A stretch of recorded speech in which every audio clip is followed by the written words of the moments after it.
आज हम अष्टक वर्ग में बात करेंगे सूर्य विनाष्टक नियम के बारे में। अब तक हम शोध्या पिंड निकालना जान चुके हैं कि शोध्या पिंड कैसे निकालते हैं। अब उसका सूर्य विनाष्टक नियम के हिसाब से शोध्या पिंड का भी प्रयोग करेंगे और बाकी बातों को भी समझेंगे। तो हम अब बात करते हैं, यदि सूर्य लग्नेश हो, सूर्य कुंडली में लग्नेश भी हो सकता है। यदि हमारी सिंह लगन की कुंडली है तो सूर्य कुंडली में लग्नेश हुआ।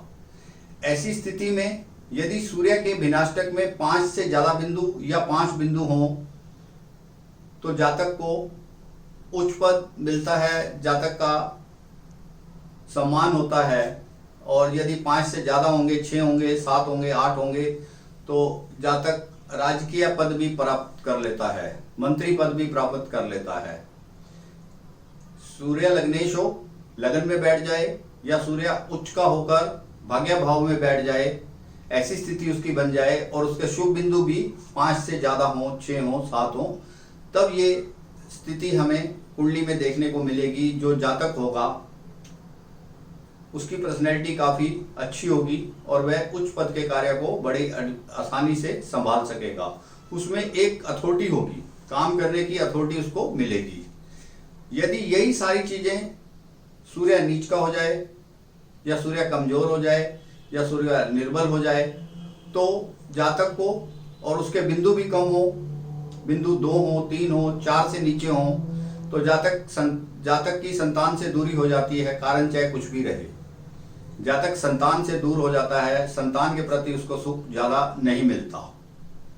तो यह तो एक बात हुई सूर्य यदि लग्नेश है। लग्नेश के अलावा भी 11 भाव हैं सूर्य के, क्योंकि सूर्य तो खाली सिंह राशि में ही लग्नेश बन सकता है। तो बाकी भावों में भी यदि सूर्य बैठता है या किसी भाव में भाव का स्वामी है, तब भी उसको फल तो देना ही है, लेकिन उसमें कंडीशन ये है कि विनाष्टक में उसके बिंदु ज्यादा होने चाहिए और सूर्य पीड़ित नहीं होना चाहिए पापी ग्रह से। इस प्रकार हमें कुंडली में देखना है अष्टक वर्ग में। उसके बाद हम पिता की मृत्यु का पता सूर्य के विनाष्टक से लगाते हैं।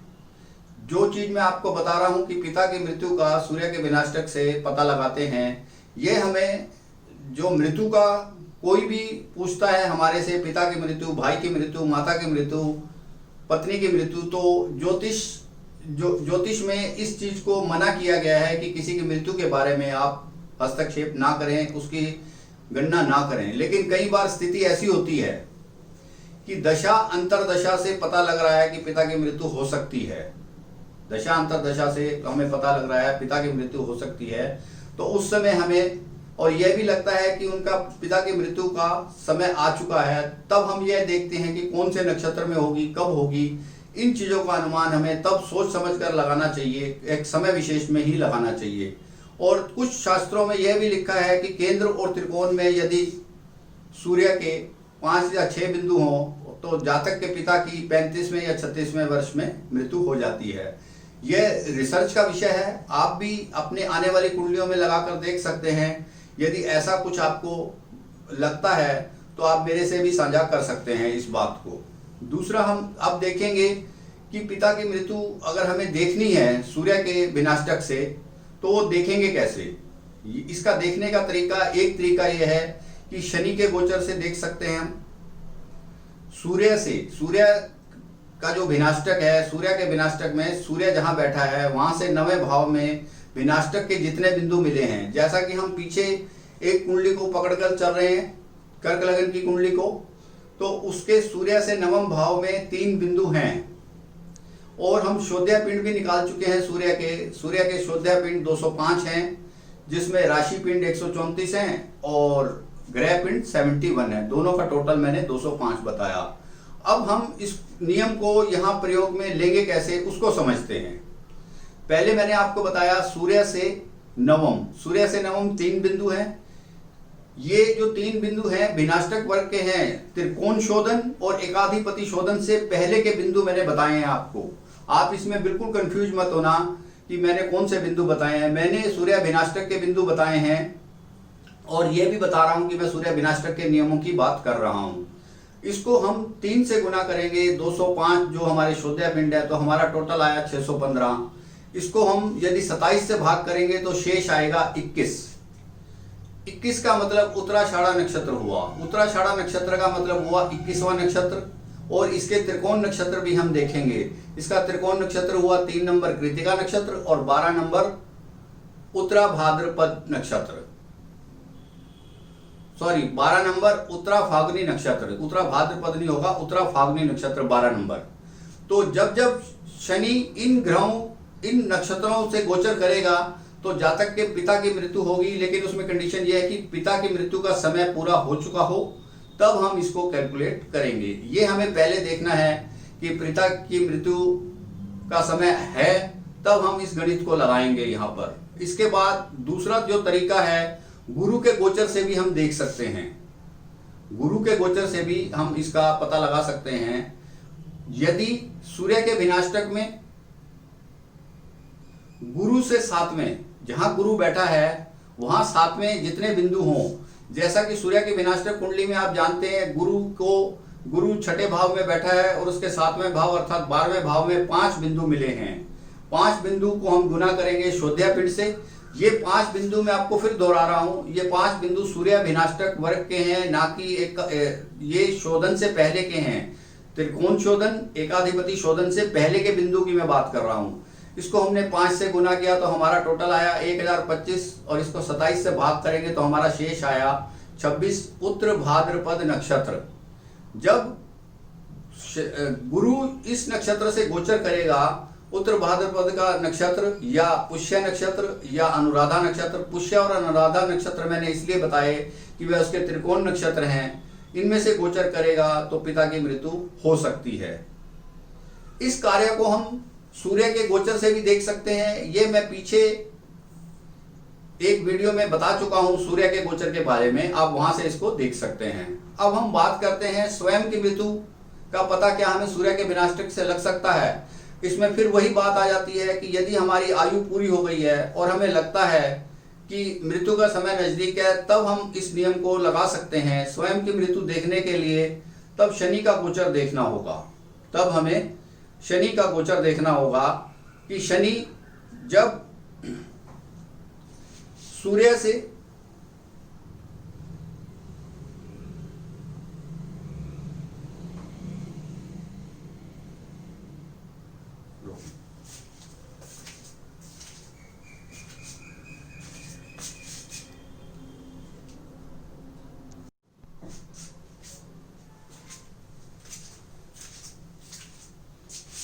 स्वयं की मृत्यु का समय जानने के लिए मैं आपको फिर से एक बार बोल रहा हूं कि हमें तभी देखना चाहिए जब हमें लगे कि हमारा मृत्यु का समय नजदीक है, तब हम इस गोचर को लगाकर देख सकते हैं। स्वयं की मृत्यु देखने के लिए हमें सूर्य से अष्टम भाव के बिंदु लेने होंगे। सूर्य से अष्टम भाव के बिंदु विनाष्टक वर्ग की बात कर रहा हूं, और विनाष्टक वर्ग के जो अष्टम भाव, सूर्य से अष्टम भाव से बिंदु लेंगे, जैसा कि हमारा सूर्य वृश्चिक राशि में बैठा है और वहां से अष्टम भाव के बिंदु 5 हैं। अष्टम भाव के बिंदु 5 हुए तो उन बिंदु को लेंगे और उनको शोध्या पिंड से गुना करेंगे। मैं आपको बता रहा हूं कि इस जो बिंदु मैं दे रहा हूं, जितने भी बिंदु अब तक लिए हैं, त्रिकोण शोधन और एकाधिपति शोधन से पहले के बिंदु लिए हैं, ये आप गलती मत करना कि बिंदु आप और कहीं से ले लो और उसको जोड़ लो, गुना कर लो। तो हमें वहां से बिंदु मिले 5, उसको हमने फिर शोध्या पिंड से, सूर्य का जो शोध्या पिंड 205 था उससे 5 से गुना की, तो एक बार फिर हमने उसको 27 से भाग किया तो हमारा वही नक्षत्र आया, 26वां नक्षत्र। अब जब शनि इस नक्षत्र से गोचर कर रहा होगा, ये नक्षत्र कौन सा हुआ? उत्तरा भाद्रपद शनि का नक्षत्र हुआ, और उससे 9वां नक्षत्र हुआ पुष्य नक्षत्र, और उस पुष्य नक्षत्र से 9वां नक्षत्र हुआ अनुराधा नक्षत्र। जब शनि यहां से गोचर कर रहा होगा तो ऐसी स्थिति में जातक की मृत्यु हो सकती है यदि मृत्यु का समय नजदीक है। मृत्यु के समय से हमें बचना चाहिए कैलकुलेशन के लिए। मैं बार बार इस बात को कह रहा हूं, ये एक मजबूरी में हम इसको कैलकुलेट करते हैं कि जब हमें लगता है, जैसे इन केस ऑफ कोई एक्सीडेंट हो गया या कोई भयावह बीमारी हो गई, तो उस समय हमें इस नियम को लगाना चाहिए और देखना चाहिए। यदि हमारी मृत्यु का समय नजदीक है तो हमारी मृत्यु हो जाएगी या मृत्यु तुल्य कष्ट आएगा। यदि हमारा उस समय मृत्यु का समय नहीं है तो हम उससे पार पा जाएंगे, हमारी मृत्यु नहीं होगी। ये नियम खाली उस समय ही हमें लगाना है। अब हम बात करते हैं सूर्य के विनाष्टक से कुछ शुभ मासों का कैसे पता लगता है। सूर्य के विनाष्टक से हम यह कैसे जानेंगे कि ये मास हमारे लिए शुभ हैं। सूर्य के विनाष्टक से हमें यह कैसे पता लगेगा कि ये मास हमारे लिए शुभ हैं। तो उसके लिए हमें देखना है जिसमें ज़्यादा से ज़्यादा बिंदु हों, 5-6 बिंदु हों, 7 बिंदु हों, जिस राशि में, क्योंकि सूर्य 12 राशियों में एक एक महीना घूमता है, जिस राशि में हमारे विनाष्टक वर्ग में सबसे ज़्यादा बिंदु हैं तो हमें ये नोट कर लेना चाहिए कि उन मासों में हमें विवाह का कार्य कर सकते हैं, धार्मिक कार्य कर सकते हैं, दान आदि का कार्य कर सकते हैं। यदि कोई हम यात्रा करना चाहते हैं तो यात्रा कर सकते हैं। यदि हम कहीं घूमने जाना चाहते हैं तो घूमने जा सकते हैं, या कोई नया काम शुरू करना चाहते हैं तो उसको भी इन महीनों में शुरू कर सकते हैं। कभी हमें इच्छा होती है कि इष्ट देव की प्रतिमा की स्थापना करनी है तो इन शुभ मासों में उनको भी हम ले सकते हैं। देवी की प्रतिमा या देव की प्रतिमा की स्थापना हम कर सकते हैं। अब हम बात करते हैं अशुभ मास। अशुभ मास कौन से होंगे? सूर्य के विनाष्टक में जिन राशियों में 0 बिंदु या 1 बिंदु कम बिंदु होंगे। जब 0 बिंदु होगा तो जातक मानसिक चिंता में रहेगा, उसको रोग की चिंता होगी, जातक का मन खुश नहीं रहेगा, अप्रसन्नता की ओर रहेगा। एक बात और इसमें सूर्य के विनाष्टक में हमें और करनी है कि सूर्य का विनाष्टक हो और सूर्य लग्नेश हो। सूर्य का विनाष्टक हो और सूर्य लग्नेश हो और सूर्य के शुभ बिंदु ज्यादा हों। सूर्य के शुभ बिंदु कहाँ पर ज्यादा हो? उपचय भाव में सूर्य के शुभ बिंदु ज्यादा हों, जैसे तीसरे भाव में, छठे भाव में, 10वें भाव में, 11वें भाव में।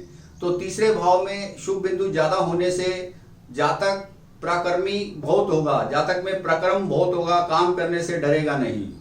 और छठे भाव में शुभ बिंदु ज्यादा होंगे तो जातक शत्रुओं पर विजय आसानी से पालेगा, यह भी हम विनाष्टक से देख सकते हैं। और 10वें भाव में यदि शुभ बिंदु ज्यादा होंगे तो पहले ही सूर्य यहाँ पर बलि होता है, यहाँ दिग्बली होता है, तो उसको उस दिशा से भी लाभ मिलता है। यदि 10वें भाव में सूर्य के बिंदु ज्यादा हैं तो सूर्य को उस दिशा का भी लाभ मिलता है कि पर्टिकुलर दिशा से कर्म करने से, इस व्यवसाय करने से, नौकरी करने से भी लाभ उसका बढ़ जाता है, उसका सम्मान बढ़ जाता है, उसका ओहदा ऊंचा हो जाता है, पद ऊंचा हो जाता है। इसी प्रकार यदि 11वें भाव में, 11वां भाव में उपचय भाव कहलाता है, यदि सूर्य के बिंदु 5 से ज्यादा हो, 6 हो, 7 हो, तो जातक को मित्रों से, भाइयों से लाभ होता है और उसकी मन की इच्छाएं पूरी होती हैं। तो इस प्रकार हमने अष्टक वर्ग में सूर्य विनाष्टक के नियमों की बात की और हम इन नियमों को बाकी ग्रहों पर भी लगा सकते हैं। बाकी ग्रह कौन से हुए?